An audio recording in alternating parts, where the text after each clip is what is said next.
got a new camera on top of all the other cameras that I've got. And so I've got to start sorting out. I think it's getting to a point now where I've got so much equipment and I'm just going to lose track of everything that I've got.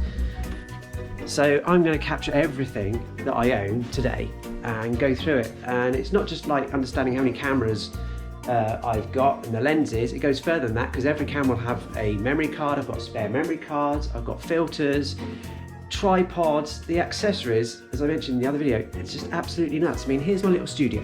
I've got my tripod down there and it looks fairly tidy-ish. The stuff out from last weekend, I need to have a really, really good sort out. Oh my God, I've got more stuff than I thought. I've just done about 10 runs up and down the stairs. I'm shattered. Right.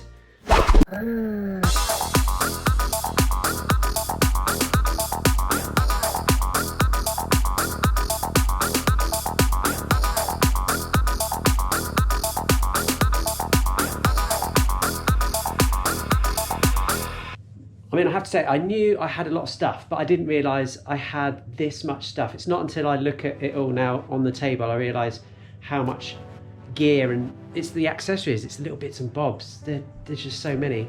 If I quickly take you through what's on this table in a little bit more detail, I think that would be useful and remotely interesting, I hope. I have the Mavic Air here. I bought the extra fly kit, which comes with an extra 2 batteries, some spare blades. I've also, over there, I've got the case. I've also bought this, which is like a shroud that goes around my phone so I don't get blinded by the sun, so I can still see my screen. But these are the most important thing here. These are ND filters and a polarizing filter for the camera. There's 3 different ND filters, which are like, if you don't know, they're like sunglasses. And if you're going to take your drone out of automatic mode, which you absolutely do, oh my God, when I first got it, I had it in automatic mode just to fly around, get used to it. And the images are shocking, dreadful. So you need to put it into manual mode, learn all about your shutter speeds and apertures, no, not apertures, not on this. So it'd be your frame rates and your shutter speed. Then once you've understood that, then chuck some sunglasses on it.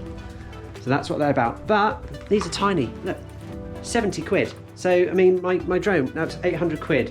The Fly More pack is 150, these are 70 quid. So to set yourself up with a Mavic Air properly is the best part of £1,100. Yeah, it is, because then I've got this. Inside here is my helicopter landing pad. It opens out because the Mavic Air has quite a low ground clearance. Sometimes, depending on where you're landing it. I mean, now I land it in my hand. I've got used to it. I'm pretty good with it, so I don't really need that. But occasionally, you'll want to have the landing pad, and it can fly itself back and land itself all automatically. All you do is hit the return to home, and it comes back, and it lands within about 2 or 3 inches of where it took off, even if you flew it like half a mile away. It's amazing. Love it.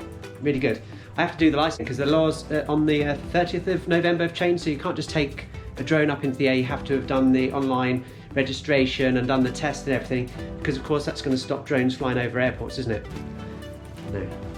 What else have I got here?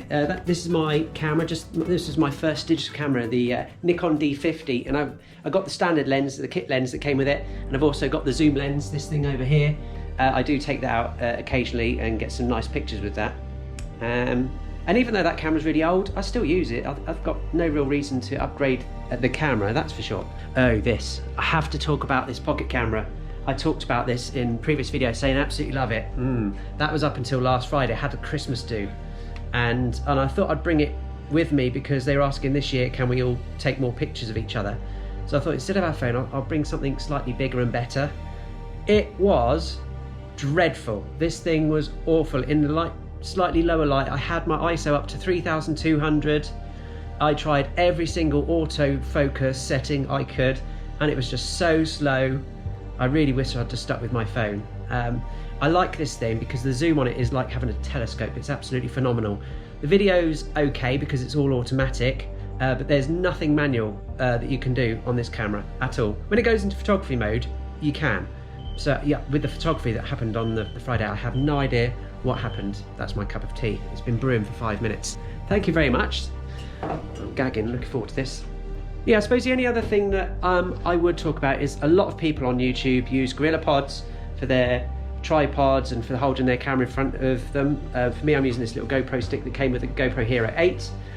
But when I've used my camera I tend to use the Manfrotto ball-topped tripod. So you can hold it like this in front of you with the camera on it, and then you can move it all around the camera on top of this and just adjust it so you can get it into the good, like a good position. The only issue I have is because even though the M50 is quite light, you're holding in it and sometimes it will shift because you can move this reasonably easily.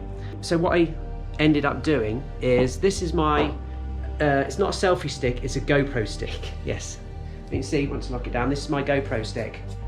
And what I've done is mounted my Canon M50 on the top of this. You can take this GoPro adapter off and then you're left with the thread on the top, which is a standard camera thread, the same ones you get on your M50. The only thing is if you put your M50 on the top of there, you can't bend it forwards and backwards. So this is when I bought this. Now this is the Manfrotto. It's like a ball joint, like I had on my tripod, and so you can adjust it on the ball there to whatever position you want. So I had the M50 out in front of me like this, but then I put this ball joint on top so it levels out the camera, and it's really sturdy, very stable, and I like that a lot. The only issue though, when I bought it, is the thread. It's too big. This is a quarter inch, I can't remember the sizes. Anyway, this is bigger than this thread here. So what I had to do was buy these thread inserts. So you can get everything on Amazon these days. So what you do, this is the little thread that goes inside this thread, and then what it means is then you can screw this into the ball joint. Ah, sorted. Look at that. And for my M50, I have the video microphone, so that plugs into the side of my camera with the mount, and the Dead Cat, as it's called. I think about £40 I paid for that. Now this is probably, other than my extra batteries that I got for my M50, this is probably the most important accessory I have for the Canon M50, and it is a variable ND filter. Now I think every single person who owns a camera, or if they've got the M50, should get one of these. It's like if you don't know about ND filters, I'll do a quick video and tutorial on it in coming weeks, but it is so important to get one of these if you're going to start using your camera for videos properly. So the other really good accessories I got are the phone holders for putting it on a tripod, what have you. This was the Manfrotto one. This was the first one that I bought, and it just opens up. You stick your iPhone in there and then mount it on top of your tripod, and then you can just hold it. However, when I bought the microphone, there's no place for the microphone to go. So this has now become a bit redundant, and it's been replaced with this. I got this on Amazon. I think it was about £12–15. It's the same thing as before. So you get your phone and you screw it in to hold it in place.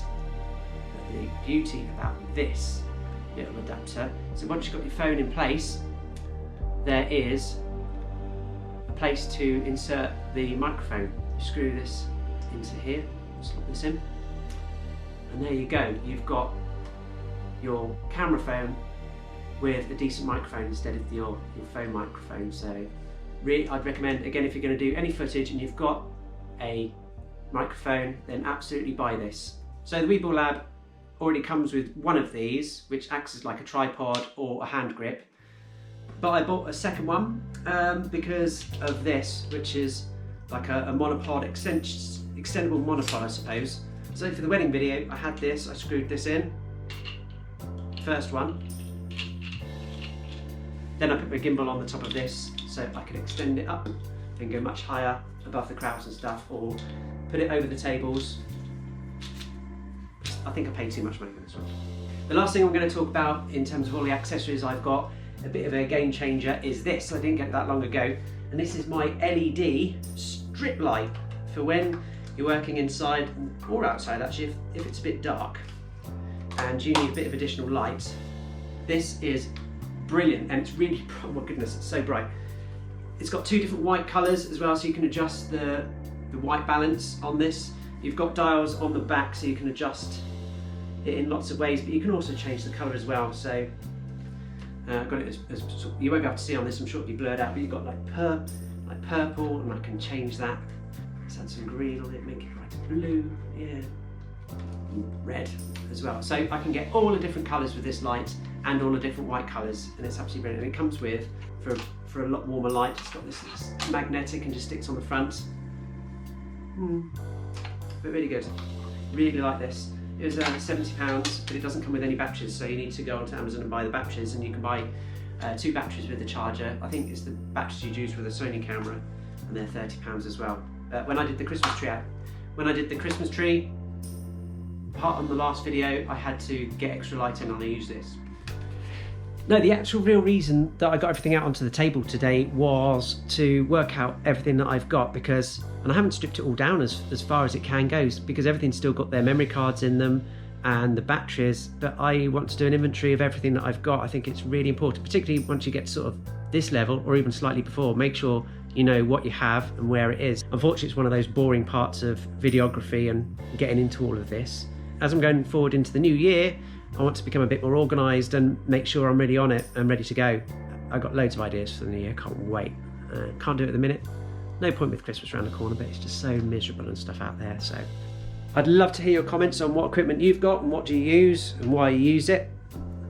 I think that'd be really interesting. I know with my Nikon camera, my pocket one that I've talked about, I know I made a mistake with that, and I think quite a few of you out there have probably got the Canon GX7, and I'd like to know how good that is and how you've used it and how you found it. I've watched a couple of reviews, but I try to not watch too many reviews.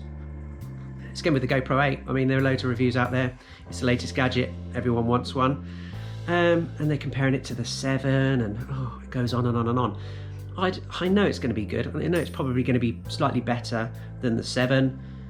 I know it has an issue with the lens, and if you get it scratched, that's it, you've killed your camera, because you can't replace the lens. I know all of that, but I'm pretty careful with my equipment.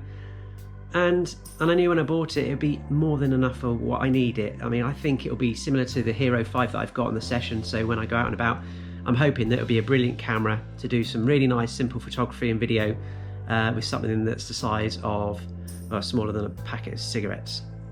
Also, if there's anything that I have that you want to know more about, why I've got it or how does it work, then please put those comments down below.